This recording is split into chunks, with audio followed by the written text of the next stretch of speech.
Recording will start soon. Stop taking notes. Stop.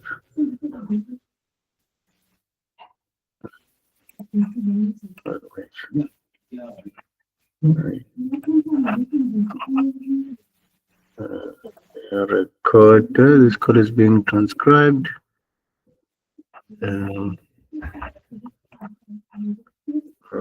Only stop transcription. Okay. Everyone of the match.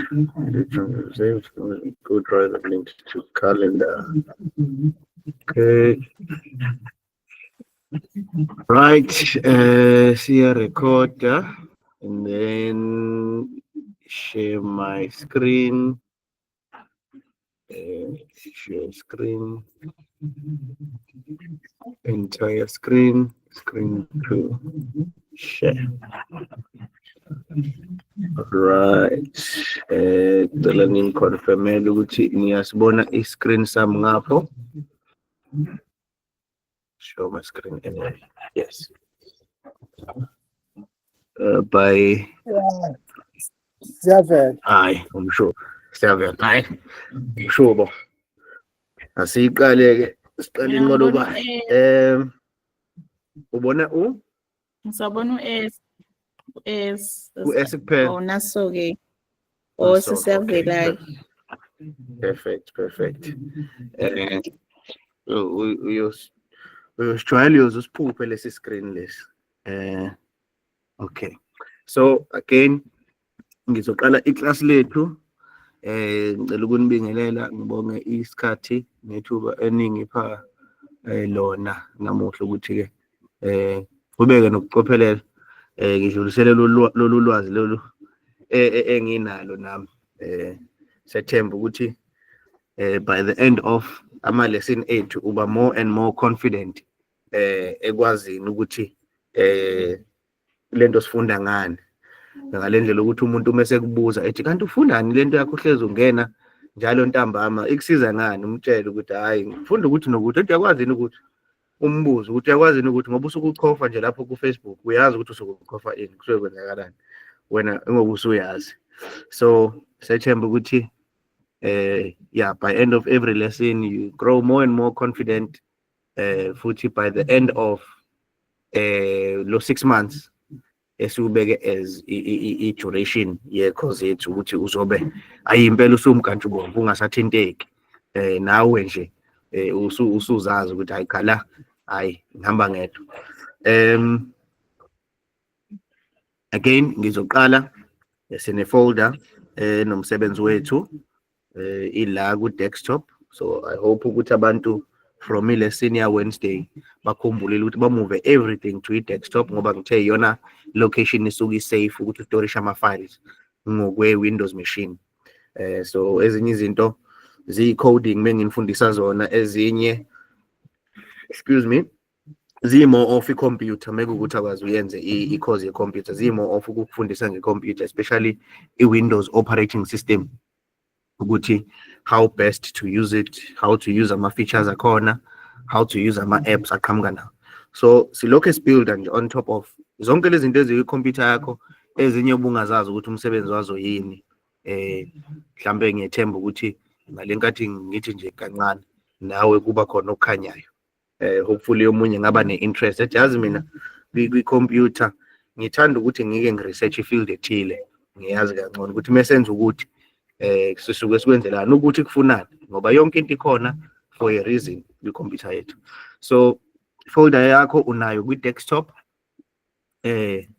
ngithi right click, ngithi open, ngiyivula inama tutorial ami ngokuhluka kwawo. Ngokwama video series ethu ngoku-uploadeka kwawo ku Facebook, ku YouTube, sorry. I-lesson ya Wednesday beku lesson 5. So ukuze ama folder akho amatche ne video, so umuntu mebuka i-video khona lapha engizohosta khona onke lama folders, ngizoshareshela in future into GitHub. Umuntu uzothi mebuka i-video ahambe ye ku GitHub links uzothola i-folder ehambisana naleyo video. So Ngizoyishintsha le folder, cela ukuyishintsha ifolder yethu ya Wednesday ingabi ututorial 4 ibe ututorial 5. Uzokhumbula la ukuthi ututorial 4 wethu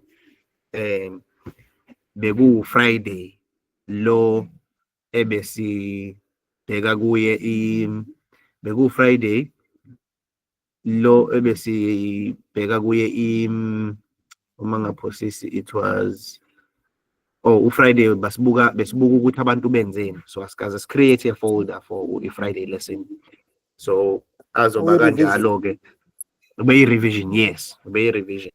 So ungadideki ukuthi ngino 1 2 3 isiqhamuka sithi 5 senzela ukuthi kumatche nevideo ngoba ivideo iyazisho ama-video ethu awu5 ku YouTube, right?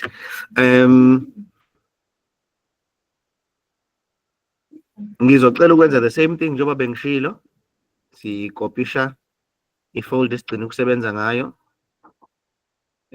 copy, ngithi right click, ngithi paste, izongibuza ukuthi ngifuna ukuyiname kanjani. Ivele yathi copy, bese ngiyiclicka la sengiyarename, ngiyamsusa lo copy wami, angimfuni. Remember ngithe ifolder muyiname no spaces. Namuhla umhla tutorial 6 le esikuyo izohambisana ne video upload yethu. Mase ukuthi namuhla umhla ka uma ngaphosisi umhla ka 13, Friday the 13th, right? So tutorial 6, 13th of June 2025, right? Okay. Le folder yethu ku desktop, again mengivula la ku desktop nangu NLA tutorials, ngisavula the same folder kodwa ngenzela ukwabuka la eceleni. So ngifuna ukuthi mengipressa la ngibone na ama-file ami ngempela lama-files ethu amathathu. Mengipressa la ku tutorial 5 na ama-files ethu amathathu. So lana uma ngiyivula i-index page yethu ivuleka phezulu, ngifuna izovuleka la ezansi, so maximize la. Yakhumbula ukuthi sigcine sifunde ngo-pre element, safunda ngo-HR, safunda ngama style attributes, i-style as an attribute. Safunda ukuthi le attribute yethu ka style iba nama properties, excuse me, nganika ama-examples ama-properties okwazi ukwasebenzisa, such as color, background color, font weight, font family, ama-examples la bengunika wona for ama-attributes, ama-properties ethu.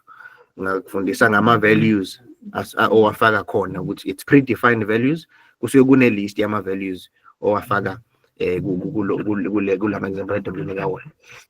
Sisazogxila kuwo kodwa okwamanje ngisakufundisa ukuthi what is possible ngokwe-language yethu, yini okwazi ukuyenza, right? So sigcine sifunde nge-styling, senza-ke nama-links ethu ukuthi manje usuyakwazi ukujampa manje uye lapho ufuna ukuya khona. Mengiku-index, ngiyekuyikole, ngikumakhasi, ngekuphi, right? So sizoqhubeka-ke si-edithe lama-files ethu ka-tutorial 6 siwashiye kwi-stage esithile. Next lesson siya-edda kanjalo ngisathasisela. So kubalulekile ukuthi uhambisane ne-lesson. Uma ungahambisananga nami 100% during i-lesson, but when you go back and do the video, yenza nawe. Noma ama-file ethu engafani ncamashi ukuthi anani, wena uzoyenza ngendlela oyenza ngayo. Let's say for an example, wena ufike wabhala i-paragraph waba no-HR, waphinde wabhala enye i-paragraph waba no-HR, waphinde wabhala enye i-paragraph. That is not a problem, yabo. Into ebalulekile ukuthi the elements engufundisa wona ukuthi akhona yini kwi-page, so you can play around with them ngendlela othanda ngayo. Awube nawo ama-link, yabo. Ukuthi athina ama-link awo angeke ngikujezise ngithi mina awunazi iy'kole. No, ngi-check-a ukuthi uyayi-understanda yini i-concept. programming is logic and mathematics maybe meeting art, so you must be creative ngendlela creative ngayo. Fana nomuntu engunike i-canvas noma ngunike i-exercise ngakunika ipen ngathi now ama-letters of alphabet, bhala nawe into othanda ukuyibhala. Omunye uzobhala inkondlo, omunye uzobhala i-love letter, yabo. So I don't mind ukuthi mengithi asicheck i-revision siya-check wena unamanye ama-paragraph, omunye usezothi buka thisha yena akanawo nangiparagraph eyodwa njengawe. No, that is not what we are marking. We are marking ukuthi concept yayazi. Did you play around with izinto ezifunde eklasini, wabuya wazo apply kwi-laptop yakho, wayibona ukuthi mengenza lokhu kwenzeka lokhu, ngenza lokhu kwenzeka lokhu. Very important, ngiyakugcizelela futhi kakhulu. Practice. Okay, so shuthi-ke siya edak namuhla, nawe-ke lungiselela umgodlagodlana wakho ukuthi yini-ke enye sizoyifunda namuhla kule world of HTML, right?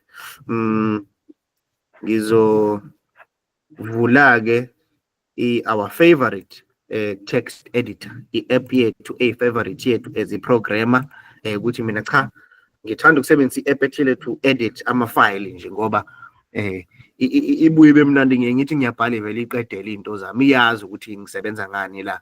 That is Sublime Text. Again, ngizolokho ngimvula nje kanje, ngimseshe, ngimvule, ngithi open. Omunye fanele ngabe nje usevele omunye oyijwayele ikhompyutha noma oyazi kakhulu, ngabe uthe right click la masethi pin to taskbar, futhi sengifuna ingaphinde isuke la ngenxa ukuthi into engiyisebenzisa kakhulu njengo-Chrome wami umula, ngithi right click, yabo ithi unpin ngoba iphiniwe vele isikhona already. Kuzoba i-file explorer yami mengithi right click now, exactly. So right click kwi-mouse noma i-trackpad kwi-laptop yakho uhlezi kuyileli button elikwa right, u-left click leli button elika left. Isikhathi esiningi u-right click usinika ama-option, u-left click usuke ufuna ukuyivula leyo nto leyo, right? So abuhlungu umphimbo-ke namuhla, kumele ngithola amanzi, right? So sivulile-ke nangizane uSublime wethu. Ngizovala la, amakasi has been deleted. No, ngizovala la, ngizokwenza ngamasibomu ngithi close all files, right? Ngithi ngathi project yini bake bathini, close project. Yebo,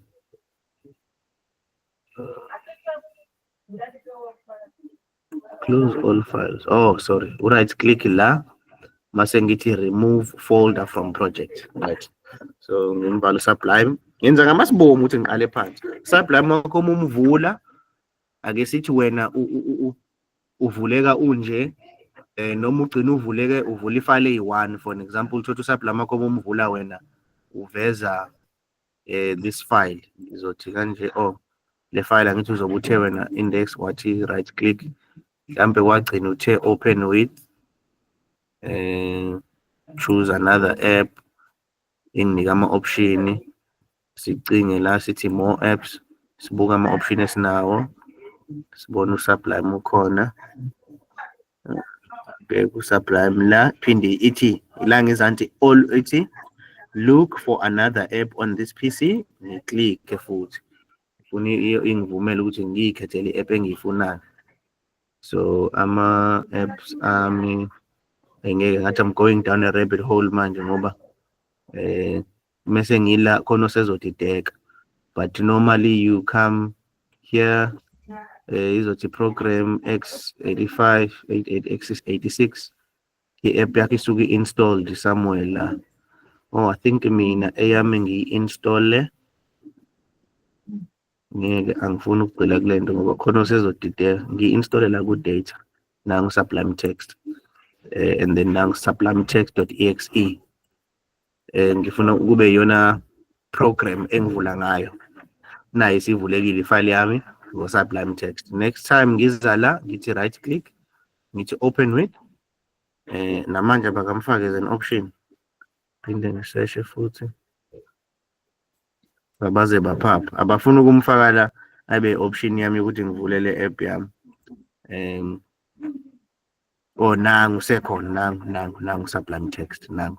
Uma ngiklikha la ukuthi always use this app to open .html files. Okusho ukuthi uma ngiklikha la mase ngiyayiklikha mase ngithi okay, khonto interesting engifuna uyibone. Uma ngibuya la uyabona ukuthi i-file icon yami isi icon ka Sublime.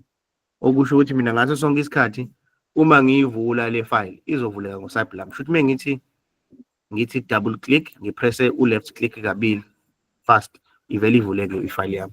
Ngimvala Sublime. Uma ngithi right click ngithi open uvuleka uSublime. Why ngithena always use le app le uvula le file. Otherwise by default i-computer yami ibiyazi ukuthi mekune file eno.html angiyivule ngoChrome, right? So kusho ukuthi ngifuna ukuyibuyisela ukuthi i-recognize uChrome. So mengithi la right click ngizothi open with ngifuna ukuthi choose another app. uChrome ngiyambona la kodwa ngifuna ukuthi choose another app ngoba ngifuna inginikele option nayo always use this app to open .html files. Ngiyamklikha lo mase ngiyamselect Google Chrome mase ngithi okay, right? So isivule ngoChrome wami ifile yami. Uma ngibuyela kwi-file explorer uyabona ukuthi ama-icon amaseshintshile aseveza uChrome, yabona. So again this goes back to lesson 1 wethu obekuthi siyafunda about ama-app umsebenzi wayo ngokuhluka. Kune-app e-interpreter into esuke ibhaliwe, kube ne-app esebenza ukubhala. So for an example uma une-app kwi-laptop yakho yokurekhoda ingoma, that app is gonna write izinto ezithile kwi-file, and then kube ne-app yokuyivula ingoma, that app is gonna read, and interpret mase kudlalela ingoma. So siyazi uma kudlala ingoma ngibuka ama-note ewabhalile le enye app, ngibuka ama-note, therefore I play you lawo ma-notes ngoba i-app ekhandela ukuthi interpret ama-notes. So onke lama-app akhandwa abantu, right? So ubuka nje o-VLC noma o-media player bonke bayakhandwa ukuthi benze lento ama-programmers afuna yenzeke ngayo leyo app. So again bengila ekuthenini wena omunye ugcine uno Sublime Text evule i-app inangizane yakho. Mengiza la nangu Sublime Text ngithi okay, wena uno Sublime Text mhlawumbe uSublime wakho umvula uvule onke ama-files lawo. Mhlawumbe kunenye ifile la sengizovala la ngiwavale onke ayisavule lutho Sublime Text. Ngithi file la phezulu ngithi open folder. Ngifuna ukuvula i-folder yami le ephethe yonke into engisebenza ngayo yakwa Nomandla Leadership Academy programming course. So desktop NLA tutorials. Ngifuna ukuvula le folder ngithi select folder. So njengoba ubona ingivezela ama-folder kamnandi, folder 1, tutorial 2, tutorial 3 nama-files akhona. So in case khona bengakakwenzi lokhu, again ngiyakhombisa futhi, right? Index, right? So file yethu igcine so tutorial 6 mengivula index wami ngoChrome nangu tutorial 6 na i-folder path la Nomandla Leadership Academy tutorial 6 13 June index.html. Ngivale la lokho kunye nakho. Okay, then sifunde ngama-link, safunda nge-paragraph, saphuma ngo-pre, safunda ngo-pre. Ngathi u-pre wami ngimkhumbula ngathi kodwa ngibhale i-note as a form of a comment kwi-code yami, or u-pre element umele a pre-formatted text. So uyabona sengibuya kwi-code yami sengimkhohliwe u-pre umele ini, ngabuka i-note lami engilibhalela nge-comment la kwi-code yami, or umele i-pre-formatted text. Sengiyakhumbula manje ukuthi okay bengifuna ukuthini kuwe, right? So kunamanye ama element esizowabuka akusiza for formatting i-text yakho, right?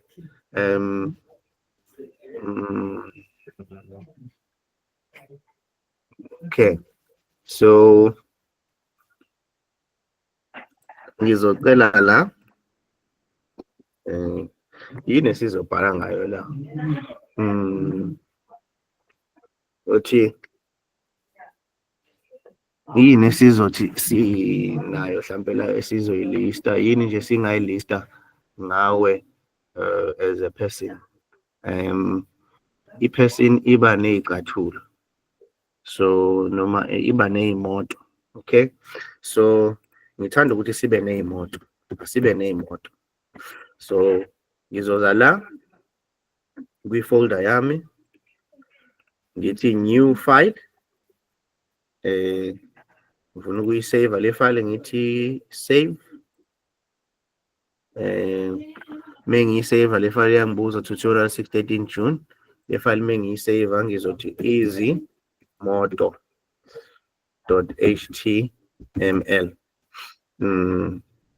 Yangibuza save type, yangibuza i-type la, nawo ama-type, nangu ham HTML, na save type as HTML. Ukuthi asike isidingo sokuthi ngimfake lo HTML la ngoba sengiyitshelile, so siyisavile. No, ime wrong. I need to put lo HTML wami la, izimoto zami la, utype usuke wenzela ukuthi izomrecognize kanjani ikhompyutha yakho. Yimi nginephutha .html, right? File yethu si-right click. Lo yambusa funda izimoto, nayi ifile engiyifunayo, izimoto.html. Ngiyayivala le, angiyidingi. Iyasho ukuthi has been deleted ngoba sengifike ngayo edita mina ifile ngale using uFile Explorer. So just a note nje ukuthi i-app le i-reader ifile ekwi-system yami. Ngisebenzisa mina enye app okuFile Explorer uku-update leyo file noma ngiyayidelete. Uyabona ukuthi manje lo uma ese-interacta nefile useyabona le file le idelethekile. Ngiqhubeke ngiyisave noma ngiyiyeke ibe removed. But save deleted file sengithi no. So amanye notification umevela wafunda engakuthusi ungathi hayi sekwenzakalani manje, akwenzakalanga lokhu kuthisha, yabo angikho perfect nami mengenza izinto ngiyithi ngiyenza kwenye indawo thothi ku-affecteka enye into ngoba ama-apps abuka ifile eyi-1. Google Chrome ubuka leyo file, uSublime ubuka leyo file, uFile Explorer ubuka leyo file. So fortunately enough uGoogle Chrome akanayo ipower yokudelete ifile yami, unepower yokuyi-reader kuphela, shuthi akanayo ama-permissions okuyi-delete. But uSublime uyakwazi ukuthi ifile ayidelete, uFile Explorer uyakwazi ukuthi ifile ayidelete. So uma ukuthi ngiyayidelete ngoFile Explorer, uGoogle Chrome la mekuwukuthi uyayi-reader leyo file. So for athi ngenze example, ngibuye la ngidelete, ngivule izimoto zami ngoGoogle Chrome, ngidouble clickile, zavuleka izimoto zila phezulu, right? Nakho izimoto.html, ipage elingenalutho, right? Reload la, okay, nali page lapha.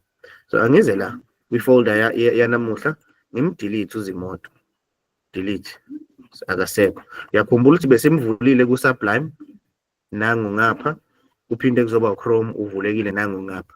So uChrome ugcine read leyo file from hard drive waseyibeka in memory, wayibeka ku-RAM. Uzothiwa ikhompyutha ino-RAM noma u-RAM kahle kahle, abantu bazi ngo-RAM, sothi 4 gig u-RAM, 8 gig u-RAM, kusho ukuthi it's in memory access or storage. I-app yakho ngekathi isebenza yenza something, iyakuyithatha ifile ibeke kwi-temporal memory so that izosebenza ngayo, yabo. So uma kodwa sengithi mina go and fetch the file again ngokupressa lo reload, ngithi mina hamba uyoyicinga futhi le file ungidisplay ukuthi sinani, ungalokhu ngikhombisa lokhu wena ugcina ukubeke kwi-memory yakho. Angithi uyayibona into ofana ukuthi ngithi mina usibani manje ugcina umbonile ugqoke ingubo enjani, hayi ugqoke ingubo eblue, right? Uqhubeke uxoxe nami, ngithi mina umbuka usegqoka ingubo enjani, awumbonanga wena ukuthi uthe egqoka ingubo eblue wangena endlini washintsha wagqoka ingubo ebomvu. Ngenkathi ngithi mina awubukisise kahle, usuyambuka usuyambona how ugqoka ingubo ebomvu, mina bengithe iblue. That is what this does. Lo reload uthi go and fetch le file yami ngabusha ubuke ushintsho oselenziwe kuyo. Manje mengithi reload ithi your file could not be accessed ngoba le file ayisekho. But ukube le file le ngiyidelete ibine izinto la ngabe namanje ibingidisplayela uChrome engikhombisa leyo nto leyo ngoba unayo in memory, ugcine record lokwathi le file mengivula ino background color black or white. So wena go fetch the file again. Umethu landa file ayisena lutho, noma umethu landa file isinoshintsho.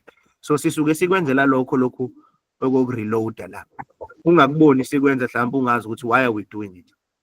So nje ngikuchazela the whole ecosystem yokusebenza kwama files akho kwi-computer yakho. So mengibuya la again ngi-create file yami, I'm all over the place, ungixolele. Ngi-create ngithi text document njengoba hlezi senza. Ubonile ukuthi ekuqaleni ngi-create ifile ngo-Sublime, njengamanje ngiyayi-create futhi from la straight from i-file explorer yethu. Siphinde ngithi ngiyiname izimoto, ngimshintshe text ngithi .html. Uyakhumbula indlela endala safunda ngayo create file, ngithi enter, iyangibuza funda into abayisho. If you want if you change a file name extension, the file might become unusable. Are you sure you want to change it? Akusiyo into eyisimanga ukuthi ish wena meke kwavela i-pop up uyathuka. Kwenzakalani manje? Don't do that.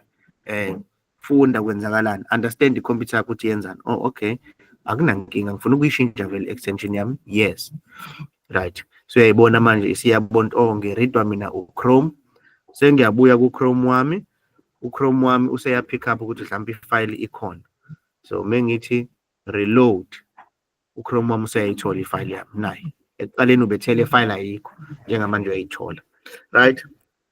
Siphuthume-ke la sikhande a new HTML page. Ngizobuya futhi ngikwenzise ngama basics. Ufike uvule i-bracket yethu. Ngiyabuya futhi ngikwenzisa ama basics. Uvule i-bracket yakho uthi exclamation mark, uthi doc type uma ngaphosisi uthi HTML, vale, uthi enter, save, mase uyavula uthi so into yokuqala siyayibiyela i-document yethu ngo-HTML.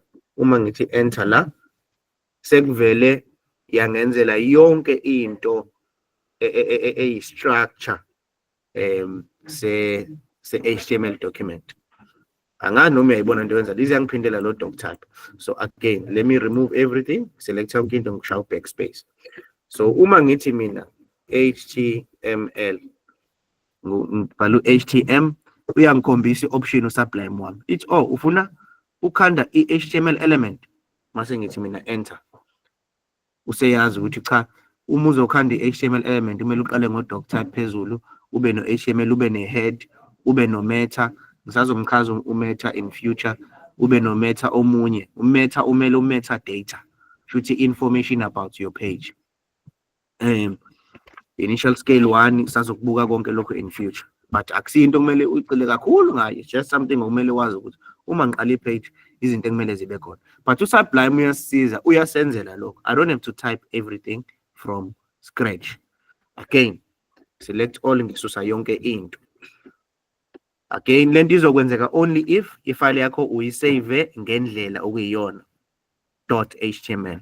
Futhi uSublime wakho uyarecognize ukuthi this is an HTML document. And then mase ngithi mina ngivula i-bracket ngithi ht, leyangibona ukuthi ngifuna ukubhala HTML. Isami angithi nayi error yami ngehla ngiyezansi t-head th, ngibuye ngize ku s snippet. Shuthi kune snippet ethile se-code esisaviwe kwa-Sublime engikwazi ukuthi mengiselecta sona uzongibuyisela sona, mase ngithi enter, kubuya yonke into. right? So if ungaqala ngalento omunye uzothi hawu kanti thisha kunendlela elula kanje yokwenza lento, no, ukube ngaqala ngayo ngingakakuniki ama-basic uyenze bit by bit, ubuzohluleka uku-respecta imithetho yaka-HTML ukuthi uma uvule ngo-HTML uyavala ngo-HTML.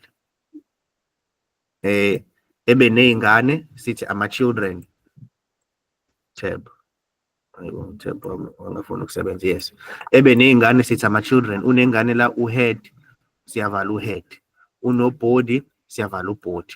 Kube lezi zinto akwazi uzenze one by one, ubungeke u-respect ukuthi imithetho yaka-HTML ithini. Wena buzoqhamuka usufaka OH, OHR, OP, yabo. Uyazi nawe uthisha uqala kufundisa indlela basic, mase yakufundisa ethi hayi nayi i-shortcut, uthi hawu thisha kuba wavela ngifundisa i-shortcut, kanti cha, ibizokulimaza i-shortcut.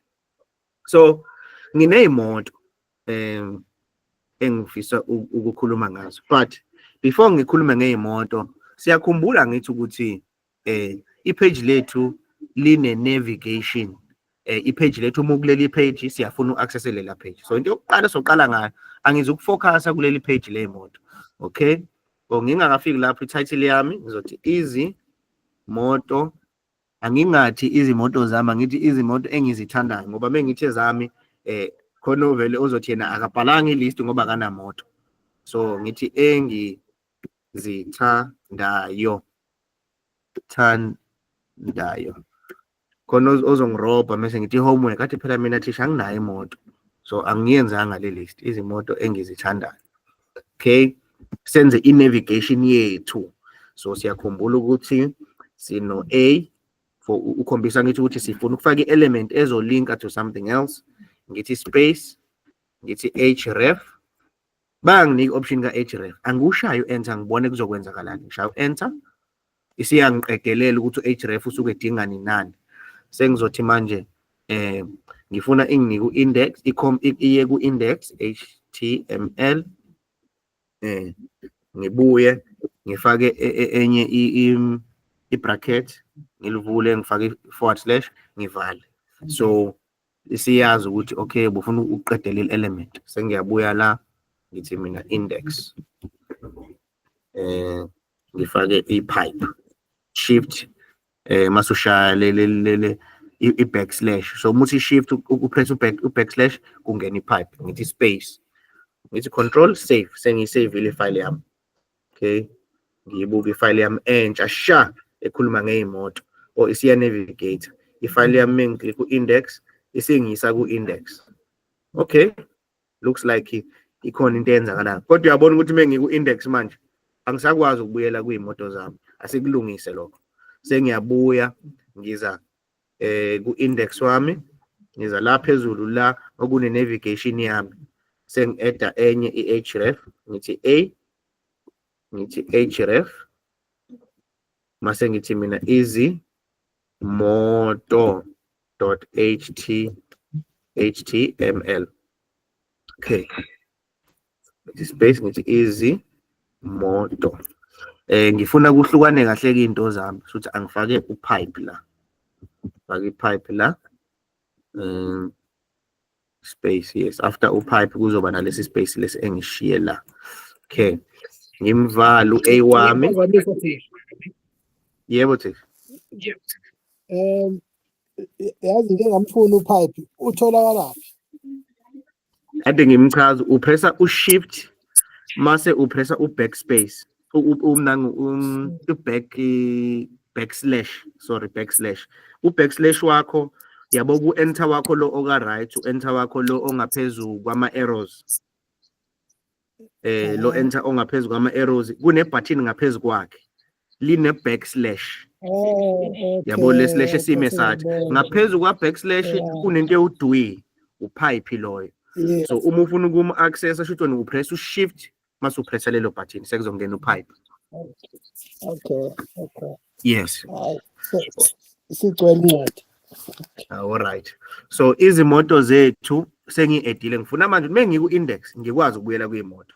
Yabona manje sengishaya lento ngokuhlakanipha, angivelanga ngeza la ngifuna ukukhombisa, angithi bengingeza la ngishintshe la phezulu index ngibhala izimoto, noma ngize la ngizoyivula ifile yami yezimoto. Sengifuna ukubuyela kwizimoto, ngikwi-page la index. So sengiyahlakaniphela, ngivele ngizoyifaka i-navigation la. Ngithi mina cha ngifuna uma ngikwi-index, ngipresse ingise kwi-page lezimoto. Ake sibone, sengiyalisave, control save, ngilisave lipha i-page lami, control S, sengiyabuya la. Mengithi reload, nazi izimoto zami. Futhi ngoba ngingaze ngiyiklikhe before, ziwu-blue ogqamile, sengiyayiklikha iy'moto zami, sengibuyele kwi-page lami ley'moto. Kubeke kwi-page lami ley'moto.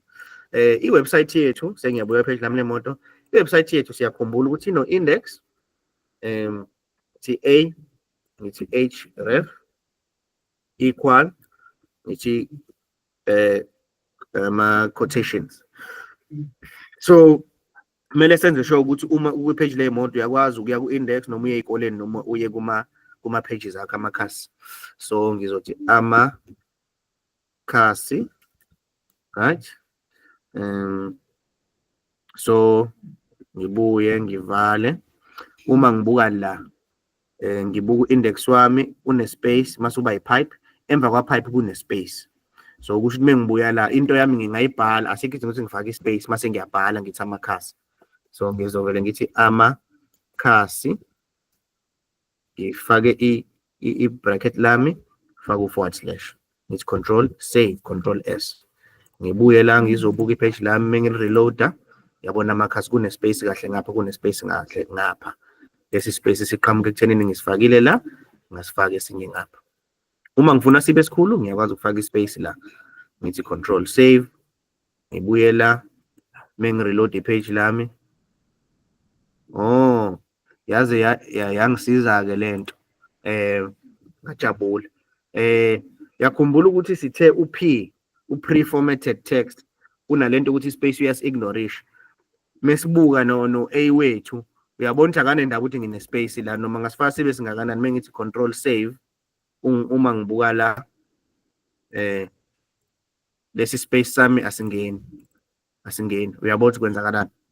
So, okusho ukuthi uthisha sonke lesikhathi ube wrong, ubeyitshela ukuthi wenze okunye kwenzeka ngendlela yakho. Ngiyakuthanda-ke mekwenzeka kanje.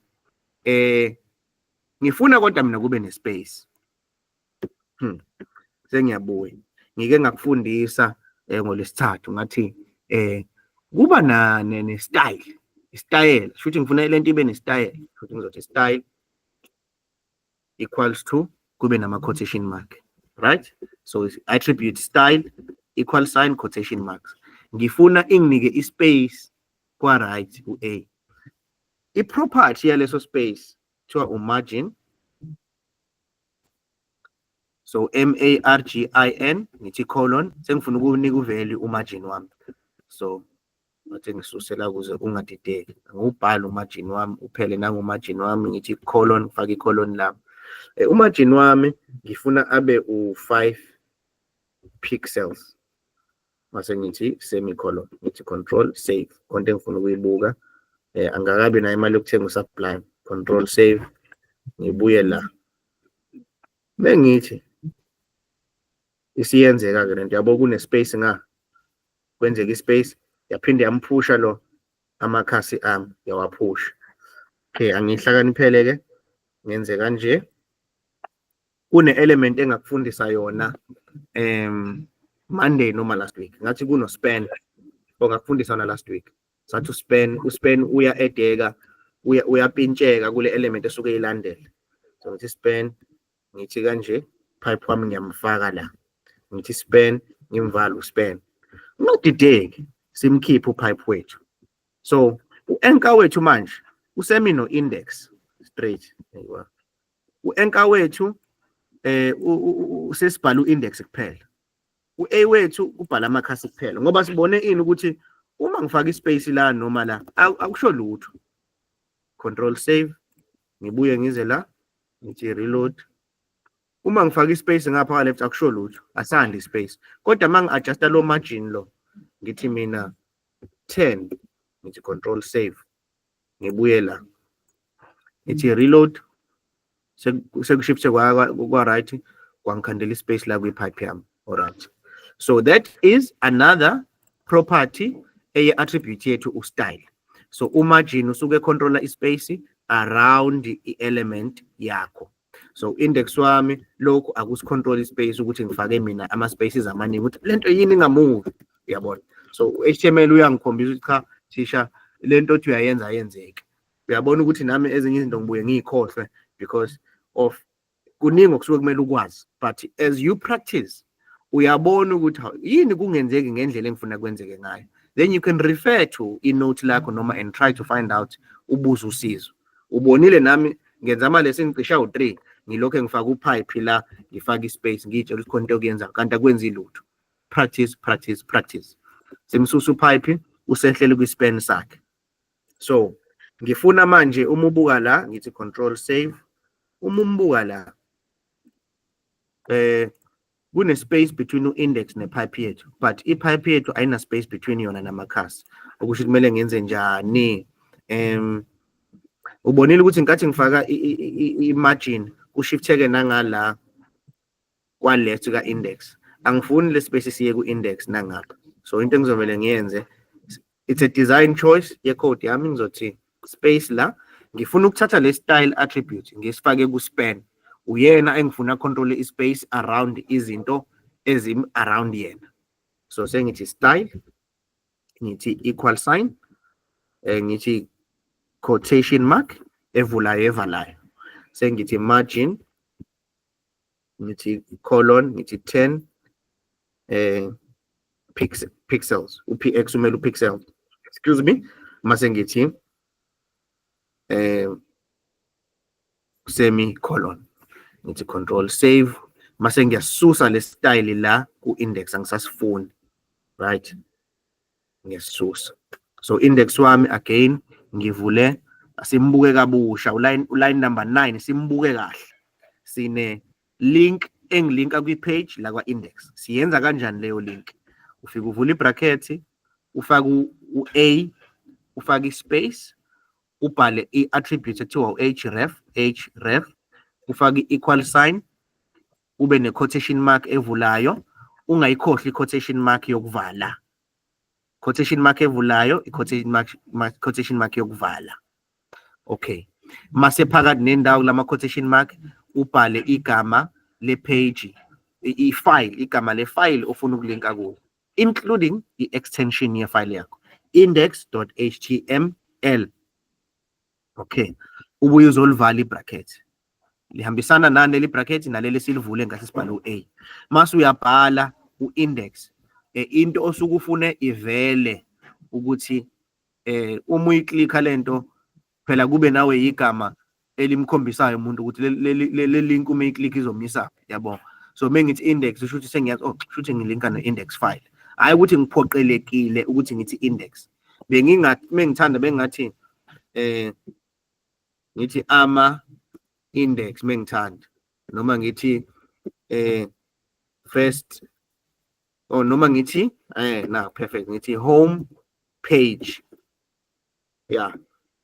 So uyaqala manje uyabona, yazi ama-website mengikuwo kunalento kuthiwa home, mekuthi uke wayinaka, yabo. Ngithi home page kwambisana nale page lami la-index, ngithi control save.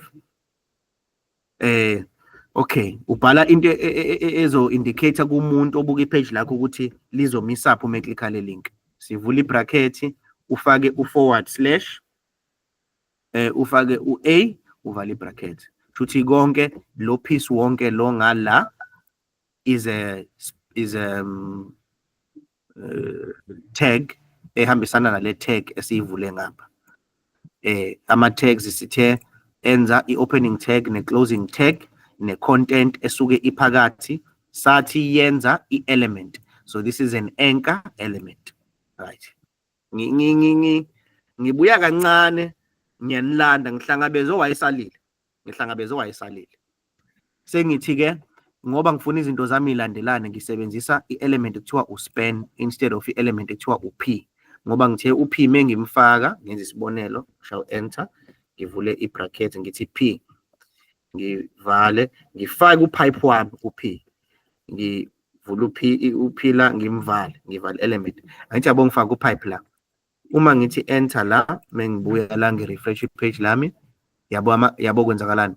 U-p wami is a block, umuva izinto below uthi lokho engikulandelayo ngokubhaleka kwami la uthi uP ngoba ngihleli la lokho engikulandelayo ngizokwehla ngiye ngezansi kwakho aphinde athi okulandela mina kumele kube sezansi kwami uP loyo kanti uSpan uthi lokhu engikulandelayo ngizoncika eceleni kwakho nokungilandelayo uma kuyinto ethanda ukuncika izoncike eceleni kwami uma kuyinto ethi ethanda ukuya ngezansi izobuya ize ngezansi njengoba ubonile la ulandelwe uSpan wethu ulandelwe uP okusho ukuthi uze la ngezansi uP wethu futhi uSpan wethu ngoba elandela uA uthi uSpan lokho engikulandelayo uma kungivumela ukuthi ngincike eceleni kwakho ngizoncika eceleni kwakho okulandela mina uma kuyinto ezoncika eceleni kwami izoncika eceleni kwami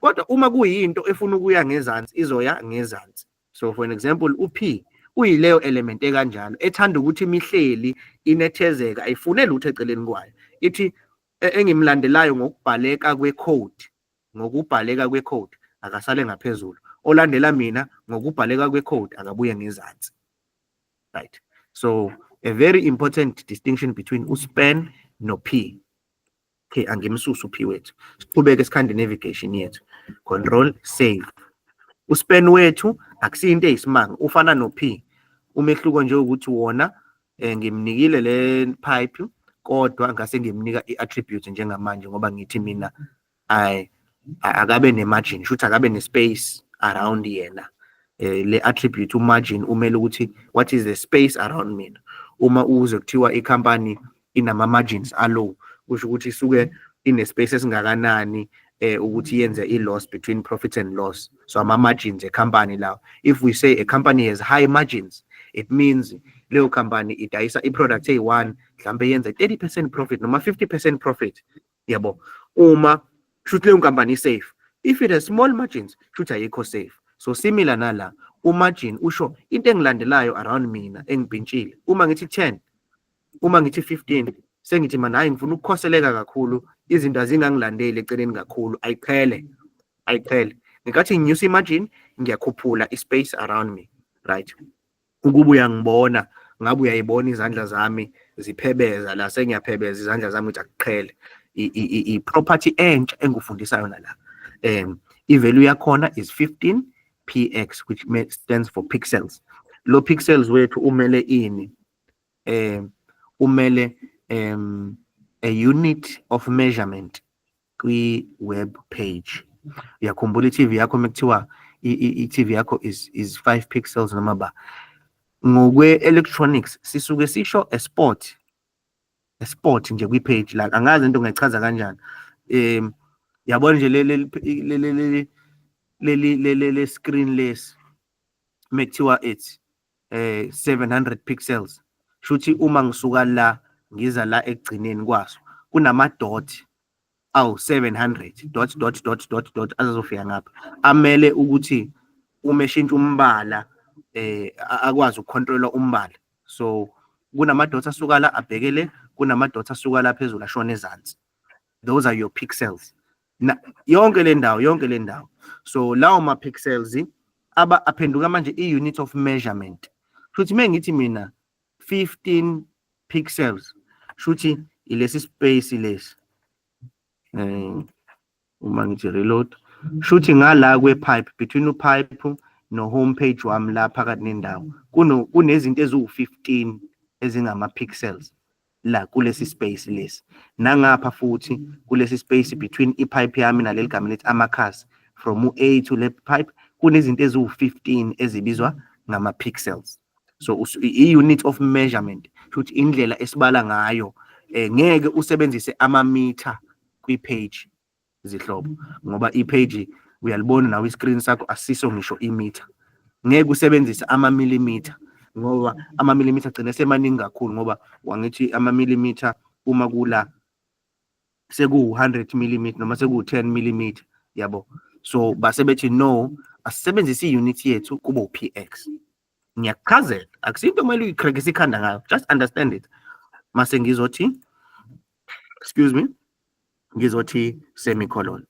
ngibuye ngifake i-quotation mark ngivale. So isihlangene i-tag yami yokuqala ka-span, ngibhale into engifuna ukuyibhala. Nayi ipipe yami, mase ngiyivala ngo-span wami. Ngichaze kakhulu, but ngenzela ukuthi yonke into understand from a fundamental level, ukuthi mase siyisebenzisa ungathuki. Alright. So ngalandelanisa ngo-A. Uyakhumbula ukuthi ngoba u-A elandela u-span uthena okungilandelayo uma kuthanda ukuncika kungancika.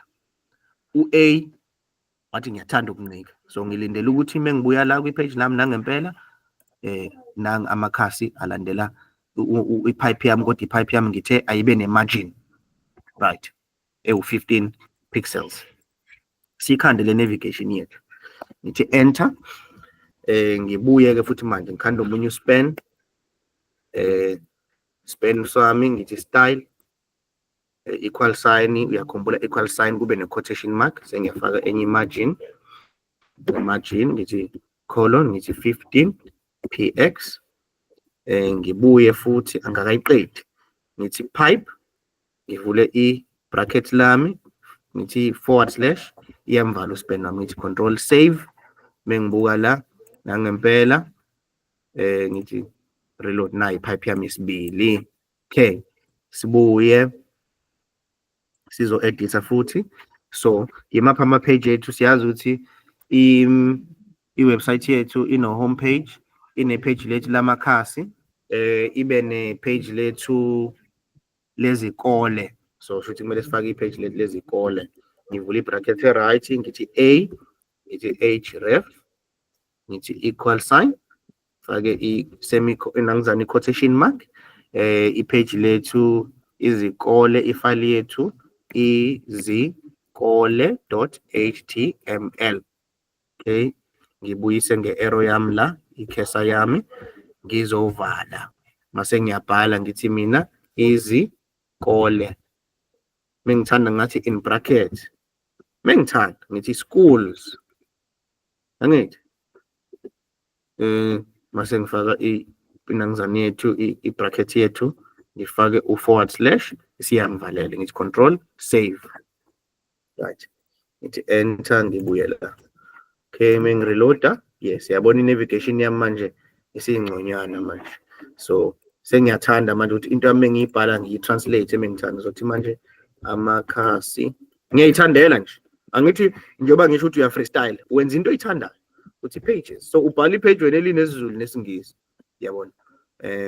Ngithi mina ekhaya, ngithi bracket mengithanda sekuno home, yabo. Ngiyakhushisa ukuthi omunye umfundi sothi mesichecka Friday, yena elakhi page la u-href wami anisangikhuzi ngani, yabo ukuthi ngi-wrong la, ngithe amakhasi in capital letter. Anisakhuzi ngani uthisha? amakhasi.html. Angithi ubonile ukuthi nothisha yalenza iphutha? Ungabi frustrated ngoba bengizothi ngiyaklikha akusaklikheki. So sengisheshe ngabona ukuthi konke wrong la. So ungathi uma usubuka lokhu sekuyakudida ukuthi kufike kanjani la. Mengibuka la ngithe ekhaya ngathi capital letter, ngathi amakhasi ngathi capital letter, angithi kanje s. It control save. Ngibuye la kwi-page lami. Yazi uma ngilibuka leli page, uyabona ukuthi mengisebenzisa isipiliyoni sezinto ade ngiyifunda, lithi kuba ngonywana. Uyalibona ukuthi lithi kuba lihle kunalamanye. Yabona nje mengiyala izikole, uyabona nje ukuthi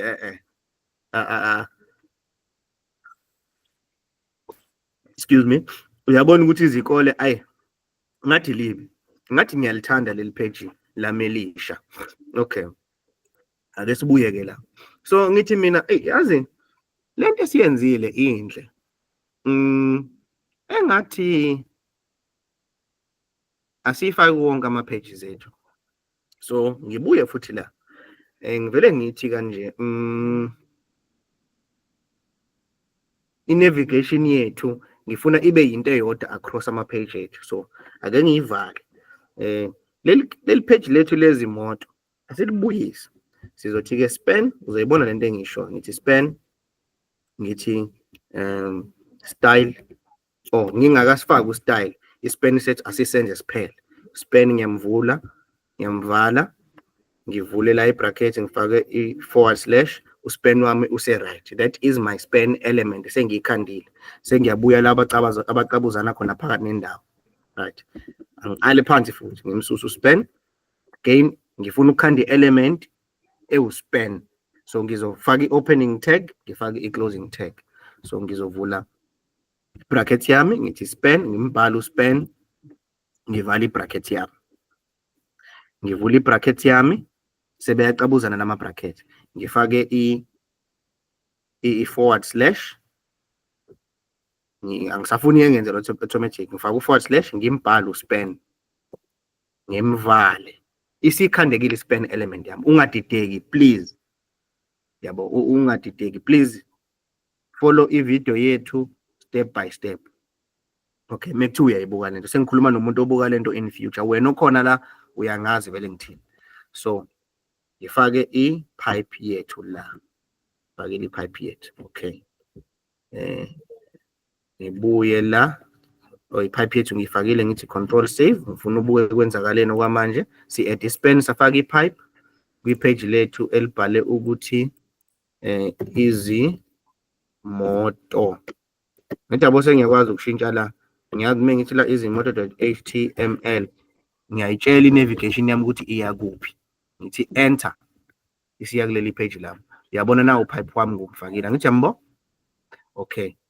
So ngithi mina okay wena phathi ngifuna ufane nabanye. Sengunika manje istayela. So ngiza la between igama lami. Sengiza la between igama le tag yami ne bracket yokuvala. Lela. Sengiza la. Ngifaka ngithi backspace, ngithi enter, ngithi style. Ngi-add the attribute ethi style. Ngithi equal sign, ngithi quotation mark. Sengithi ke futhi margin, ngimchazile umargin. I-property entsha sifunda ngayo, ngithi colon, mase ngithi futhi 15 px. Singakhohlwa i-semicolon. Nala ngikhohliwe i-semicolon. Ungakhohlwa ukukhumbuza uthisha uma engasenzi ngendlela. Engasawulandeli umthetho ade kufundisa wona. Nami ngiyawenza amaphutha. Right. Okay. Uma ngithi control save, sengiyayibuka ifile yami la. Hayi, ipipe yami isimi kahle manje sekune space. Okay. Ngibuya khumbula ukuthi uspan isithesi kanjani? Uspan uthi ozokufaka kulandele mina ngezansi kwi-code. Uma kudalela ukuthi kulandele into esuka ikhona, kuzoyilandela. Ngiyakuvumela ukuthi kungilandela. Uma kodwa kudalela ukuthi kuyibeke ngezansi kuyicwasa, ngiyakuvumela futhi ukuthi kuyicwasa. So u-A lo simfaka manje u-anchor. Siyamfaka, sivula i-bracket sithi A, ngivala i-bracket, ngivula i-bracket ngithi / A ngivale.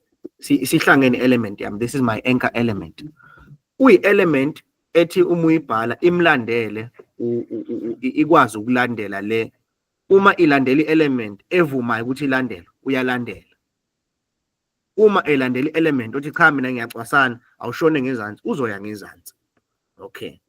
So shuthi ke uyabona ukuthi ngendlela noma uyibhalile wena i-element yakho alandelana ngokwe-code, but ngoku-interpretwa i-browser. I-browser i-interpreter ngenye indlela. So ngiqale ngenye indlela ke le-anchor tag yethu. So kumele siyinike u-href, ngithi space, ngithi href. I hope wonke umuntu useyakwazi manje ukukhanda i-element, useyakwazi ukuyinika i-property, useyakwazi futhi ukuyinika i-content, into sokumele ibhalwe kwi-page. So ngithi href, especially i-anchor tag, u-paragraph, u-span. I hope lokho wonke umuntu useyakwazi ukwenza. So ngithi anchor, ngafaka u-href, ngifuna la i-page engifuna ungilinke kulona ngithi izimoto.html. Ngibukela ngithi mina izimoto. Ngilandele ngomoto. Ngilandele ebengubhala la ukuthi ngiyathanda uma ngibhala into yami ngiphinde ngiyifakele isingisi. Ngithi cars. Ngiyayithandela nje. Ngithi control save. So control S. Ngibukeke la. Ngithi reload. Ngiyayithanda le navigation yami. Bengithi la ekhaya ngibuyele back la. Ngithi amakhasi pages ngibuyele back. Ngiyayithanda navigation yami inhle. inhle manje. So angivele ngenze nje, sengiyakopisha konke lokho, line 9 to 15, ngithi ngiyakuselecta konke, ngithi right click, ngithi copy, sengiyabuya la kwi-page lami lezikole. Angithi ngifuna ukususa i-navigation yami endala, shuthi from line 12 to line 13, uyakhumbula? Ngiyamsusa, backspace. Ngithi manje hayi akuphuma okudala ngifaka okusha. Sengiyapaste, ngithe control O, ngithi control Z. Sengithi space, noma ngithi tab, sicontrola ngo-tab. U-tab ungaphezulu kwa-caps lock. Ngithi right click, ngithi paste. Yes, yeah. Ngiyayithanda lento yenza nami ngithi control save. Sikwenze kuliphi ipage? Senze kwi-page lethu ley'kole. Ake sibuye la sibone. Uma ngibuya la ngithi reload, ngipress ipage ley'kole. Hayi uyaliboya ipage ley'kole selinayo lento la phezulu nayo. Hayi lento ngathi ihamba kahle. Ngibuye futhi la. Phinde ngimkopishe wonke lo. Right click, copy. Ngibuye kwi-index page yethu. Double click. Ngibuye la, yakhumbula i-navigation ye-index page yethu isuka ku line 7 ya ku line 9. Eyakho ingasuka ku line 8, kukuwena ukuthi ubhale kanjani into yakho. Kodwa ke ngifuna ukuyisusa yonke manje. Ngiyayiselecta yonke la ngokuvula kwe-bracket, ngizoyivala la ngokuvula kwe-bracket. Ngipressa u-left click wami mase ngiyadraga ngizodedela la. Sengithi backspace. Yeah, sengifuna ukupaste manje, ngithi paste. Okay, sekupaste control save. Ukusho ukuthi index page yami isinayo yonke le navigation. Ake sibuye sizobheka futhi. Sibheke la, uma ngiclick u-index la home, ngithi index. Hayibo, yabo index wami unayo le navigation. Right. Okay. Phinde sibuye. Ngiyayithanda lento yenza. Yebo. Uyakhuluma sisibonisiwe. Okay, ngathi akakhuluma sisibonisiwe, ngizomute. Ngiyamute. Okay. So ngiyabuya la, ngipaste yonke into yami bengiyithathe ngale kwizimoto kwi-index yami. Oh, ila ku-index yami yonke into yami sengiyayicopisha futhi. Ngiselecta yonke ngithi right click, ngithi copy. Ngibuya manje la page lami lamakhasi. Ngibuke khona une navigation endala lo. Angiyithandi le navigation, angiyisusa. Suse le navigation, backspace, ngithi right click, ngithi paste. Right. Kuyokwenzeka mhlawumbe noma uthi uyapaste akuthola ukuthi mhlawumbe izinto zakho zimi kanje.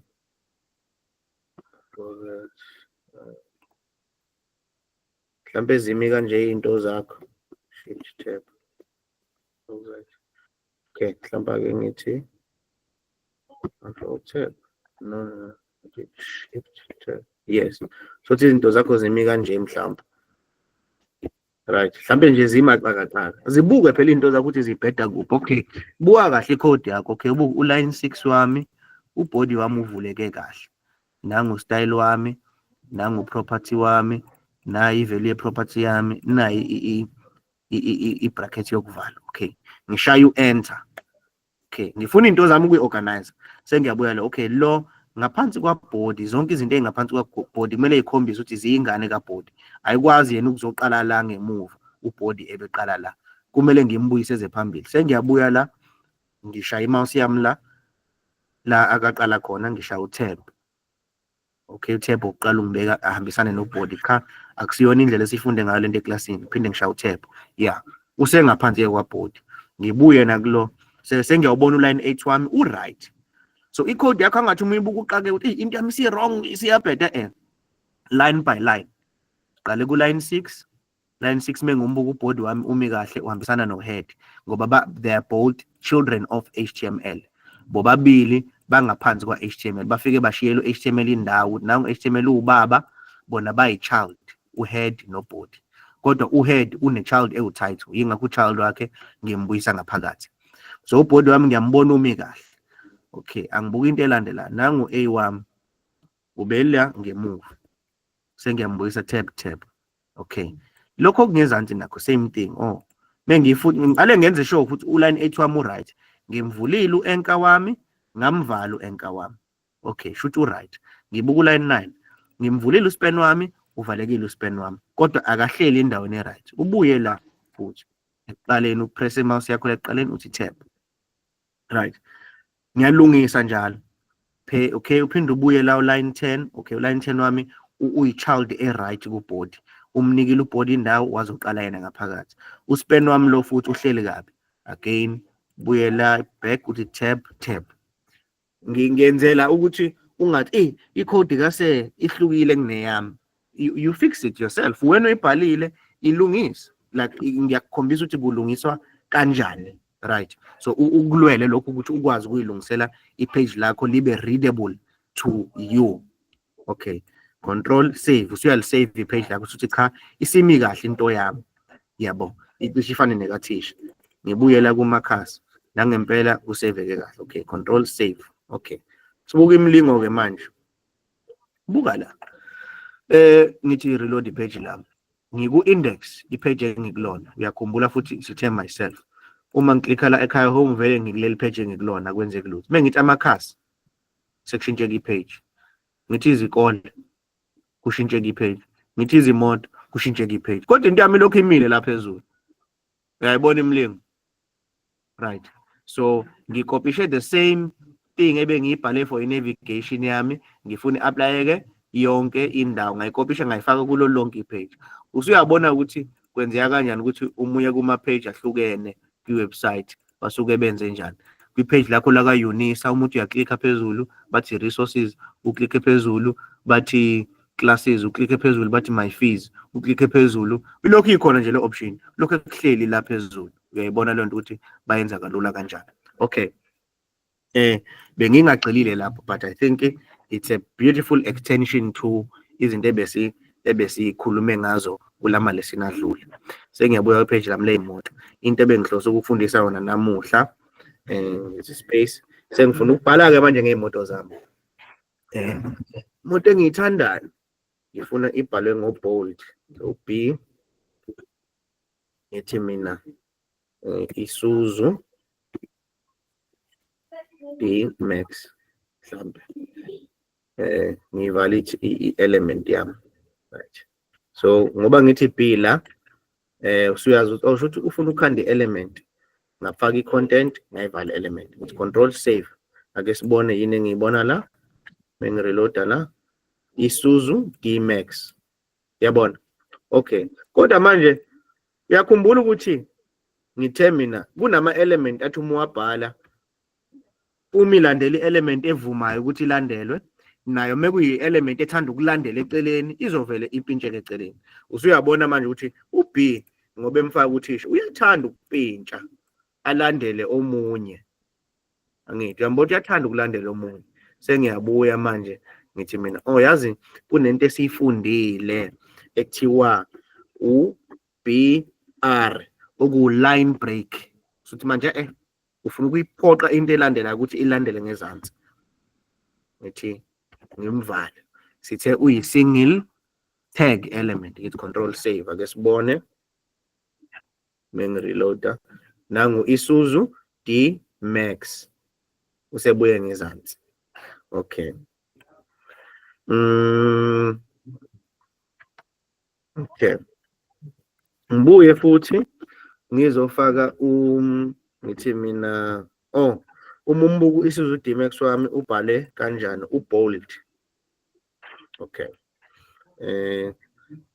Ngizothi la ngithi mina ngithi kanje ngithi span ngivale ngithi mina Isuzu ngifuna ukwenza kanje Isuzu ngivale ispan sami mase ngiyamsusa uSuzu la ku-B ngoba ngifuna ukukhombisa umehluko. Control save. Sibuke la kwenzakala. Reload. Yes. Ngibona Isuzu wami akekho bold, uD-Max wami ubold. Okay. Okay.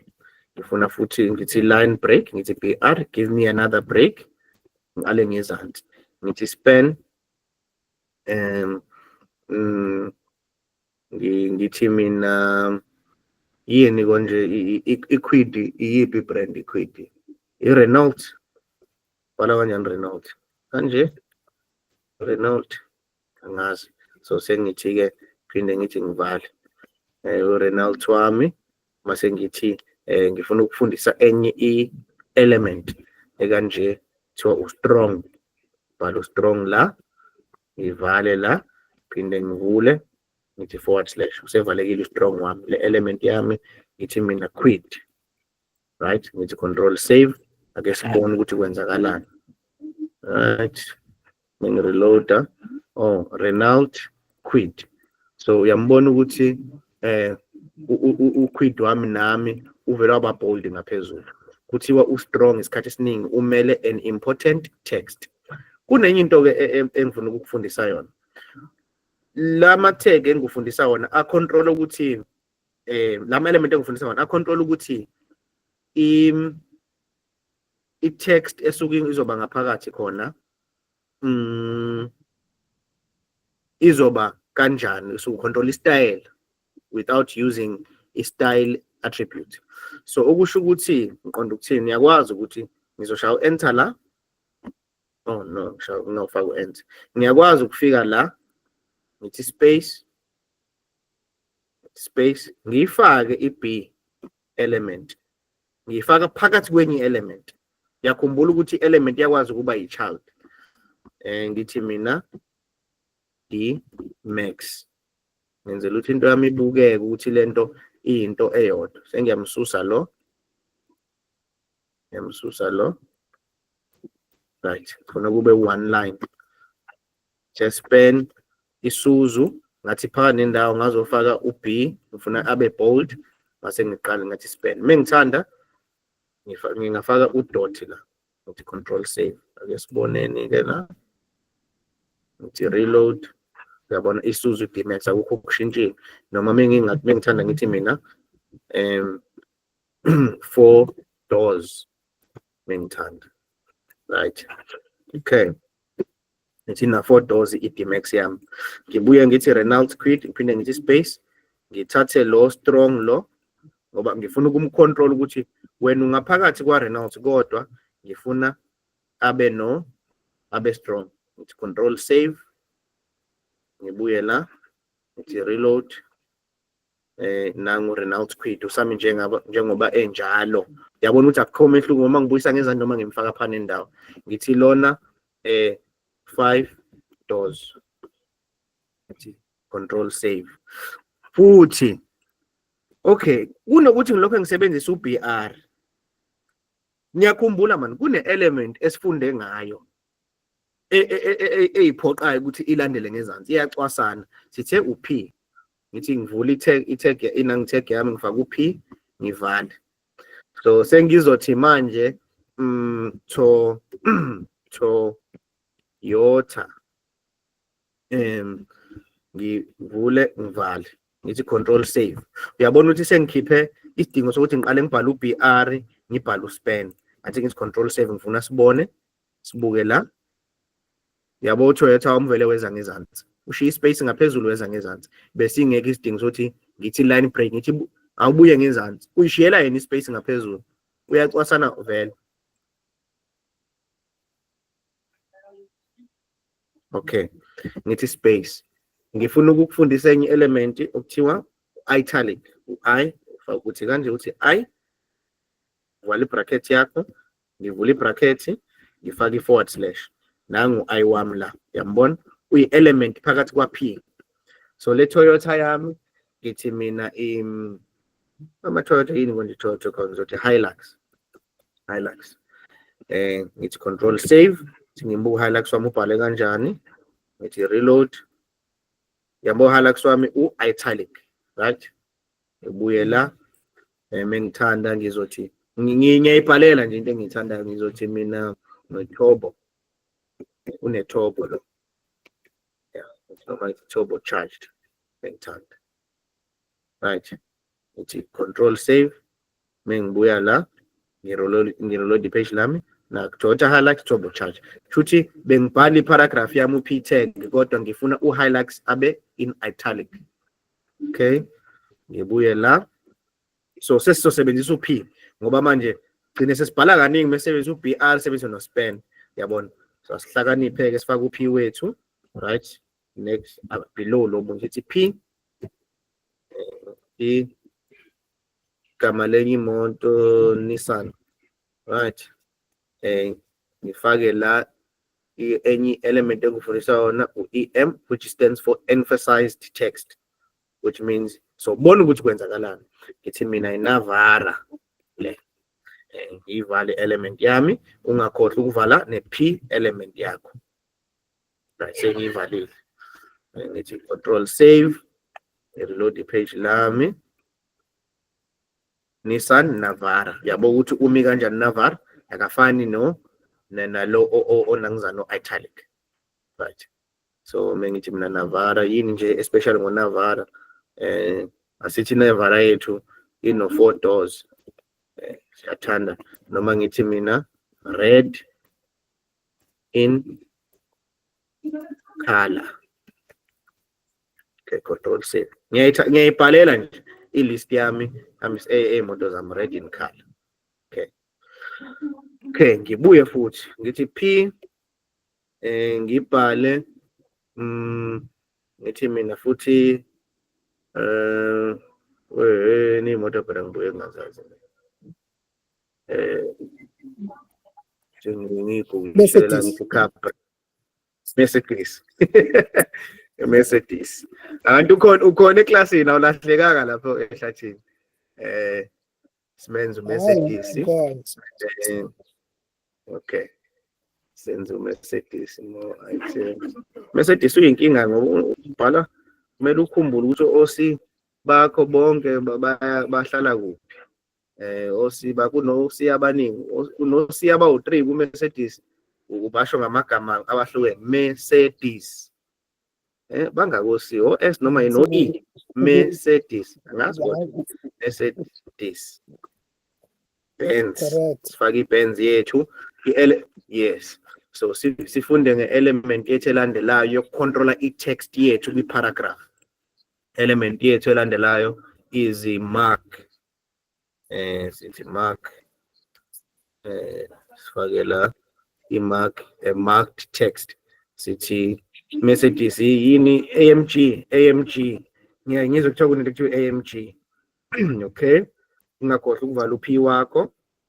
AMG yethu sithi 6 gears. Sifuna ibe nama 6 gears. Control save. Right. Okay. Ngithi reload. Yes. Uyabona ukuthi ivele highlighted yellow. Yabo u-AMG wethu. Ucontroller ukuthi i-text yakho ayibe njani kwi-paragraph. So ngizokwenza amanye ama-examples fast ngoba kushaya ku-past 8 manje. Kanti akumele nginigcilaze umqondo kakhulu. Kuningi engikukhavile namuhla. Sibuke ziningi imoto emhlabeni manje. Okay, sithi P, sithi cela ungiphi imoto noma ubani angiphi imoto.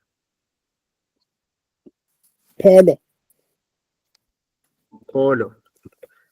Sifake imoto ethu Polo. Polo kaMantshinga. Okay. Sifake iPolo yethu. Sithi mark, sithi small. Sithi small. Sifunda ngePolo kaMantshinga. Polo kaMantshinga. Sivale la usmall wethu. Sithi iPolo kaMantshinga ibomvu. Angiyazi njani noma igrey. Igrey, sithi grey. Sivale la. Awona ngiqagele kamnandi. iPolo kaMantshinga. Sengiyabanga ngithi iPolo kaMantshinga. Imoto engiyithandayo lezi ngiyalithanda iPolo kaMantshinga. So ngibuye la ngithi reload page lami. Na iPolo kaMantshinga igrey. Uyabona igama liba lincane uma ngisebenzisa usmall. Futhi sukune paragraph kunegama ofuna libe lincane. Right. Ube ne element ethi kuba isiphukuphukwana sothi P sibuye sibhale imoto enye sithi Chevrolet. Chevrolet le element is stupid asiyibona yenzani delete sithi ngizothi ebomvu mengithanda. Okay, ngithi ngivale la, ungakhohlwa ukuvala u-P wakho /P, control save. Okay, enter. Uyabona uyakuscratcha leli gama, so uyabona ukuthi lenziwa kanjani ukuthi igama libe scratched kwi-website yethu. Asifuni ke bomvu, sifuna emnyama i-Chevrolet. Control save. Ngiyayicorrect list yami ufika ngayibhala ethi mina angiyithandi ebomvu i-Chevrolet ayibe emnyama. Yabo, so lo delete lo wenza lokho, yalidelete igama. Sibuke enye sithi P futhi nangu P wethu, sibhale ngemoto yethu enye imoto abantu balele. Sithi Volvo, ngithi mina ins for inserted text. Ithi la ngithi Volvo silver. Sivali tag yethu, simvala u-P wethu. Ake sibone wenzani u-ins, u-insert. Reload, underline. Yambona? Underline u-Volvo wami. Right. So silver. Okay. Ngibuye futhi P wami, vala u-P wami. Ngithi McLaren. Imoto ke egijimayo lezi. I-McLaren yami ngifuna ibe no subscript. Ngithi mina sub. Okay, egijimayo. Vale McLaren egijimayo engiyicelayo, ngivale i-bracket yami. Ngiyifakela nje i-list yemoto engiyithandayo. Ngesibuke la, ngithi reload. Uyabona ukuthi ubuye la ngezansi. Okay, ucontroller ngecode yonke lento. Ku-Microsoft Word ujwayele ukubhala uthi right click uthi uklikhe wenzeni umove into yakho, lana uyicontroller ngecode into yakho ukuthi noma ingavulwa i-Chrome noma u-Edge kube yinto eyodwa. Okay, sibuke ukugcina engizonifundisa yona for namuhla kusihlwa. Ngithi imoto yethu yokugcina Mazda. Sifake i-Mazda. I-element yethu yokugcina soyifunda for tonight. For superscript. Le Mazda yethu konje ama-Mazda, kulama Mazda amasha yadume ngani? CX, ilabo CX3. Mazda 6. X6, Mazda X6. Singakhohlwa ukuvala u-P wethu. Siyamvala u-P wethu. Control save. Okay. Load page lethu. Yabona manje u-Mazda X6 phezulu. This is a subscript, superscript. This is an inserted word. This is a deleted word. This is a italic. Yabo. So ngizenzele i-list. So ngisusele lesi space. Right. Ngizenzele i-list ngipractice lama element amasha engiwafundayo. Right. So I controller i-text paragraph yakho. So as you can imagine, I guess ngiyabhala i-paragraph yami. Okay. Sengiyibhala. Ngizokopisha enye text online ukuyethu Lorem Ipsum. Le text le Lorem Ipsum. Shukjalo banje just random words. Just randomly generated words. Ngufundisa ezinye izinto ngiyayimenshina just so that you are aware ukuthi that's standard. Where is Lorem Ipsum? Where is it? Where is Lorem Ipsum?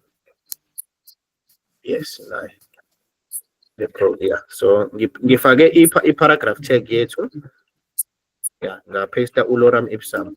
It's a standard text yaka musebenza nge-internet. it's a standard text yaka internet ungayicopisha nawe uyipaste kuthiwa lorem ipsum. So ake siyibone mengibuya la reload na lorem ipsum whatever. Okay, sengiyafika la ngithanda leli gama, for example ngithi mina delete, angithi ngizothi ngifake ngivule around this lamagama mhlawumbe awu-2 mengithanda, ngithi kanje, ngithi control save paragraph yami le, ngithi ngibhalile something, ngithi ayizo zonke iy'moto engithi ngithi yabo selikreshekile, ngiyabuya kwi-paragraph lami ngifuna kuzovela usuperscript la. So ngifuna la ngithi mina superscript, ngithi mina 68, ngiyibhalela nje ngibhalela usuperscript. So control save, sengithi reload, uyabona manje la kuno 68, yabo. Ngifuna kubuye subscript, sengiyayicontrolela la, ngiza la kwigama lami, iparagraph ebengiyibhalile le, sengiyabuya ngithi mina sub, ngivule i-tag yami, leli gama engifuna ulifaka kusub, ngithi tag ngibhale, control save, ngibuye la ngithi reload na, yabo. So i-controller i-paragraph yami nayo kunezinto ezithile ngifuna zenzeke, ngifuna kube ibe italic, ibe strong, ibe highlighted, ibe deleted, ibe ncane. Lezi zinto engikufundisa zona namuhla zipracticeisa lokho, ucontroller information ukuthi ivela kanjani kwi-text yakho. It's called formatting, so HTML formatting. Yeah, so ngizokwenza example nje la. Again, W3 Schools ngiyamrecommenda, ngiyamsebenzisa kakhulu ukurana lama class. Copy, ngibuye la, paste, sibuke la bafundisa ngo-formatting. Uma ufuna ukuyobuka ngabanzi, nakho HTML formatting elements, lama elements ukufundisa wona nawa onke, yabo. Babhalile ngama-notes esingisi la, mina ngivele ngakuthathela ngawo kwenzela, ngakukhombisa how this is a bold text, try it yourself. I and EM bayaveza, ungahamba uyowafunda lama notes. It's just formatting. Sesiyala ku-exercise ngezansi. 2 of the following HTML elements makes the text bold. Which 2? Yakhumbula? Which 2 make the text bold? Is it EM no P? Is it big no P? Mark no P? Or is it strong no P? Sacela ningitshele i-answer. Strong no P. Siyabona. Shuthi cha kule class ubukhona baba nomandla. Strong no P. Uyakhumbula ukuthi sitheme simenza mengithi submit, correct answer. Yabo. Yakhumbula ukuthi sitheme simenza asiubonanga umehluko. Nangu usuzu wethu phezulu, nangu ukhwidi wethu. Shuthi you can use UP, you can use strong. Kuyayifanela. Yabo. So ilona page lethu esil-ede namuhla leli. Si practice kulo ama string formatting. String formatting. Maningi ke ama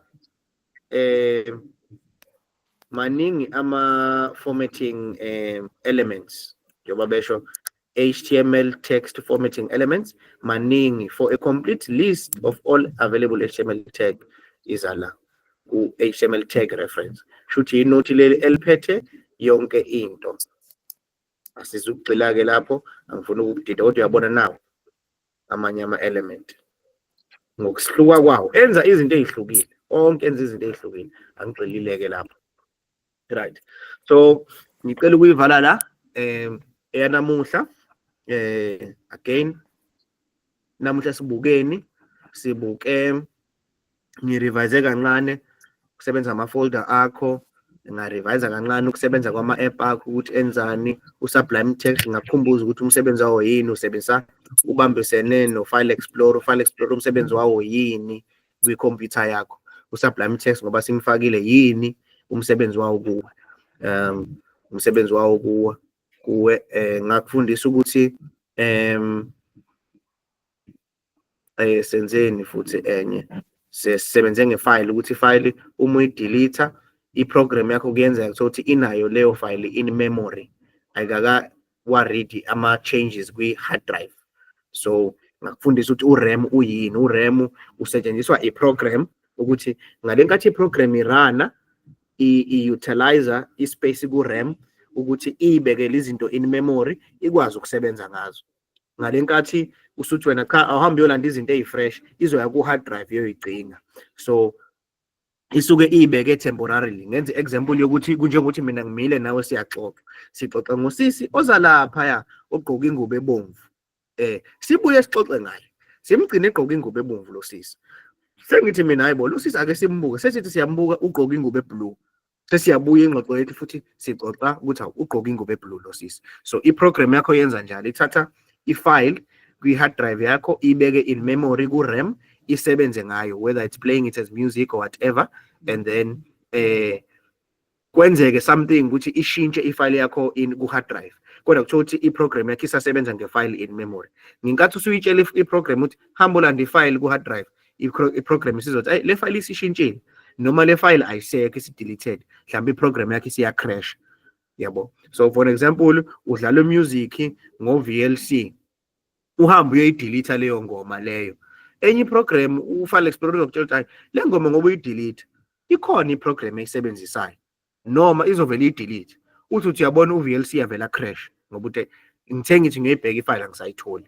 Leli gama ebenginalo ukuthi ifile ihleli la nala, ngathi ngiyisilima mina ngiyoyicinga le file ayisekho, ayiveli crash i-program. Sometimes that is why i-program yakho i-crasha, right? So ngachazela briefly ngalokho. Ngase ngiyabuya ngenza and redid i-navigation yethu. Yayinhle i-navigation ye-page lethu, nawe ngiyethemba uzohamba uyoyenza ukuthi it's the same now across all our pages, into eyodwa. Yabona ilokhu imile nje, ngiyakwazi ukuklikha around. Into nawe ukhanga uyibone ku-Facebook noma ukuphi. Ngathi ngiqeda ngase ngibuya ngenza i-list yami ye-page lami ley'moto, ngenza i-list yami, ngase ngikukhombisa ama-element amasha okuformatha i-text yakho ukuthi usuke ufuna ibuke kanjani i-text yakho kwi-page lakho. Iyona lesson le yanamuhla. I hope njengoba kade ngisho, every lesson as we leave the lesson, you feel more and more confident kulwazi lakho lama-website, nokuthi i-website uma usuya kuyo, usuya ku-Facebook, usuya kuphi, kunezinye izinto okwazi uku-identifya ukuthi bakwenze kanjani lokho. Next time ubona i-website yakho inalo bani phezulu, usuyazi bamenze kanjani. Yabona nje ngizokwenza i-example mengithi Facebook la, angazi noma soyibona lento.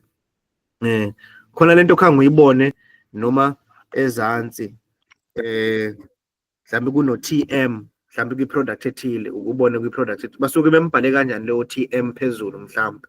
Yabo. Isikhathi ngihambisana nama-products omele u-trademark, mhlambe ngathi yini i-product angisashona for imoto. Sibone ukuthi uma siya kwa-Volvo, i-website yakwa-Volvo, u-Volvo is supposed to be a trademarked brand. Sibone ukuthi khona lento singa-identifya kulezi zinto ade siyifunda namuhla. So for example, already la uyabona ukuthi build your Volvo today, angingayi ukuthi angibuyele emuva.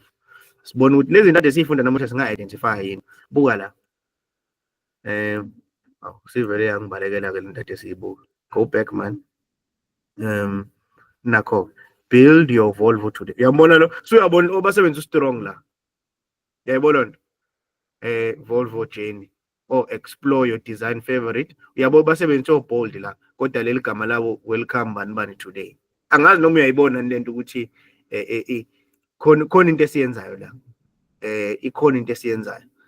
Sizobuka la, buka la phezulu. Our cars, shop, owners about us. Mengiklik our cars. Ngifuna sibuke kancane. Ku-slow kancane mengiklik our cars. Slow man website yabo.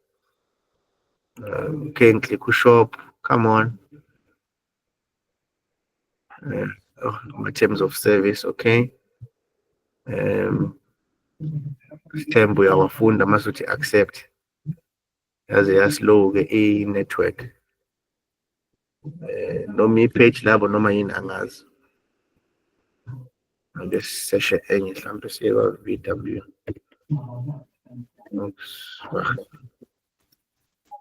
Okay. sibone uVolkswagen uzoshesha yini. Okay, sika VW. Ngifuna sibuke ukuthi ezinye izinto esesiyifundile siyazibona yini. Okay, accept cookies. Okay. Now ngiyabo english.html futhi root folder yabo la. Bona ke menu yabo. Bakhetha ukuthi ibe la.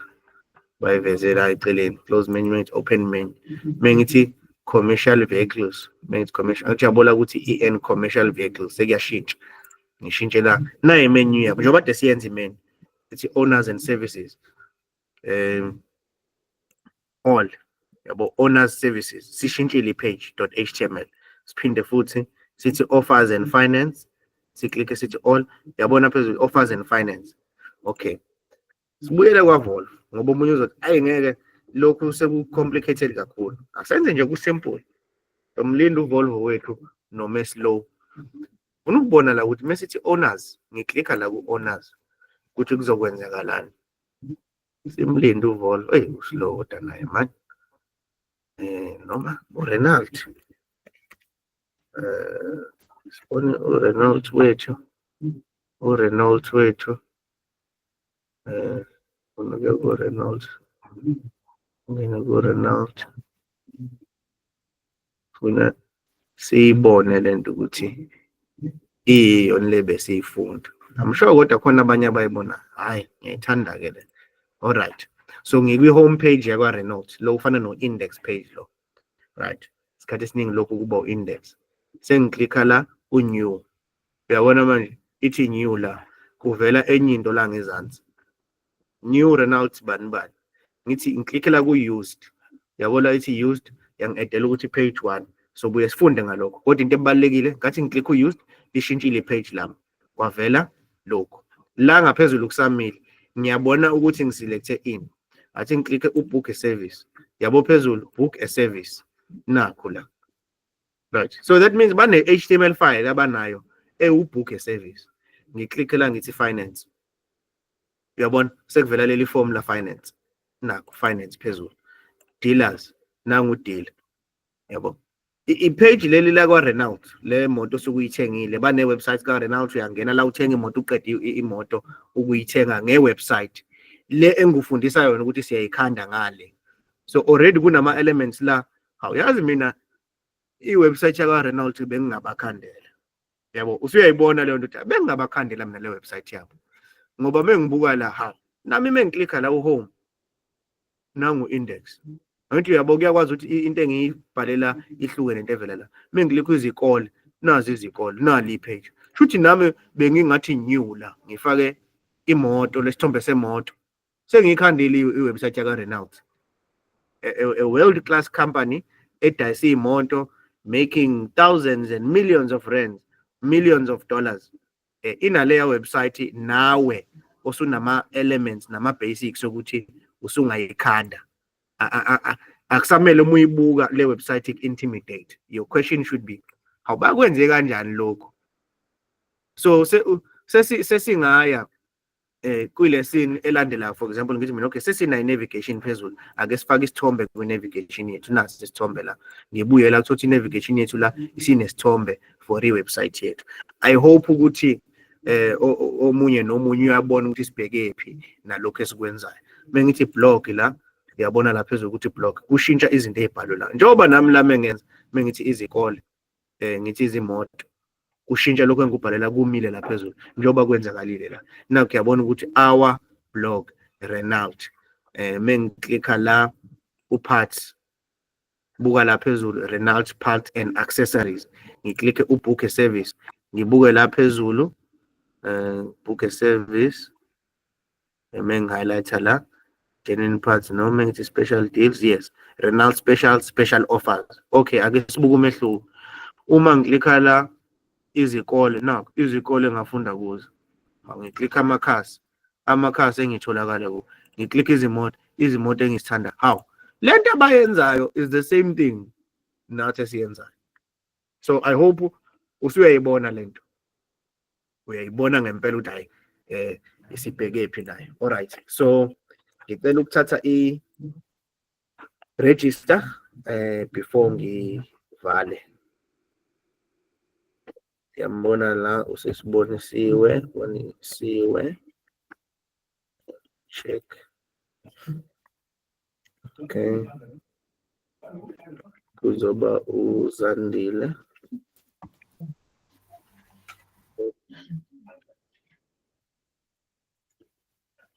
Okay.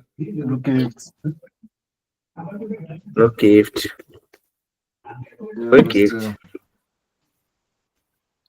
Yethemba ninama-folder ahlukene kuleyo computer.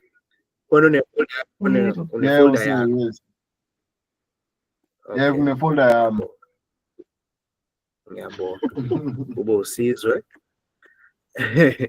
Omunye engatshontshwe omunye afika ayishintshe igama ifolder ayibize ngeyakhe ayibize ashintshele omunye ukuze kube ngathi yena wenzile. Kuzoba ubaba uNomandla ube khona. uNomandla ubheki Nomandla.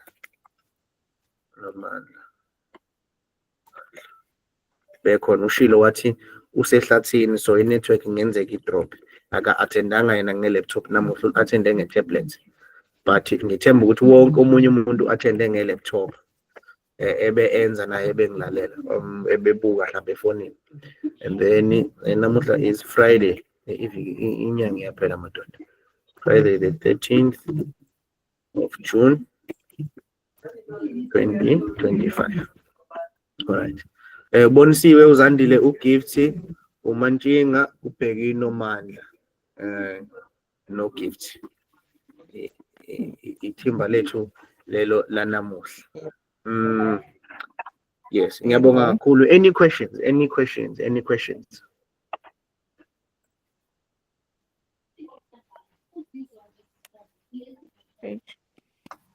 Ubuza ukuthi siyafunda yini Monday?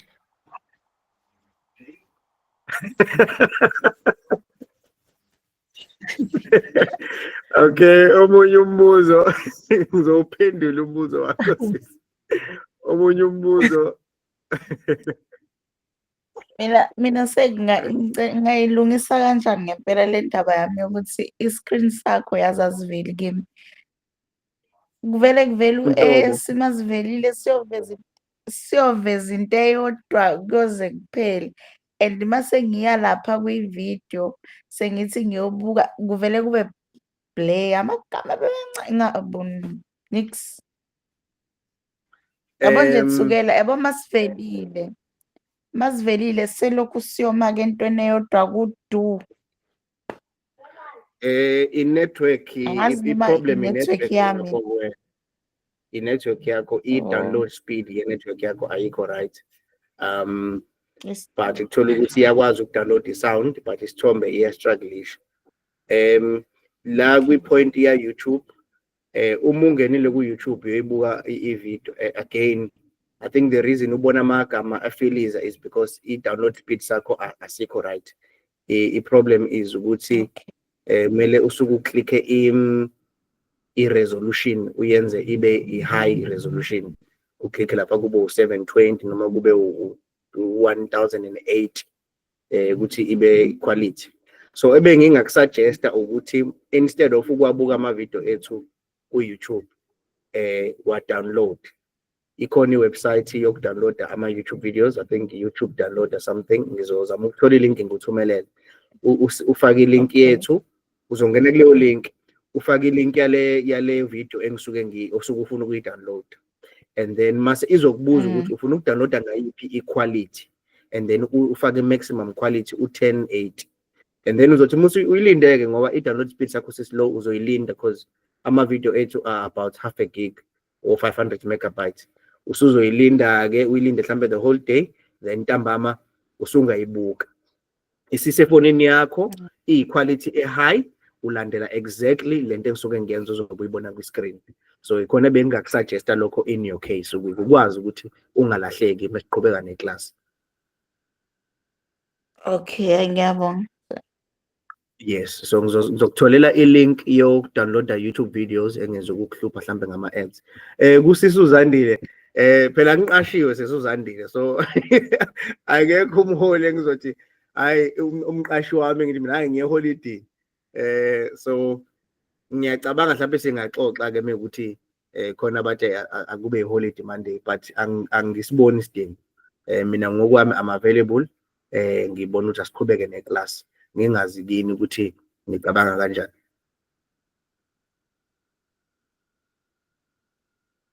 Hayi akunankinga bengibuza Hayi ngicabangile lento ukuthi hayi khona bazothi i-holiday Monday.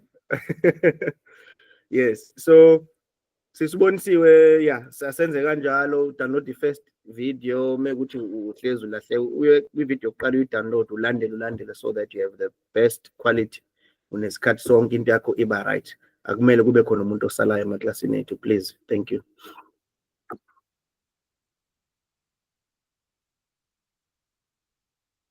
All right, ake sibonane Monday if there are no further questions. Ngiyabonga. Siyabonga nathi. Siyabonga sir. All right, Gift Matilda. sihlangana nini bafethu? Oh, me.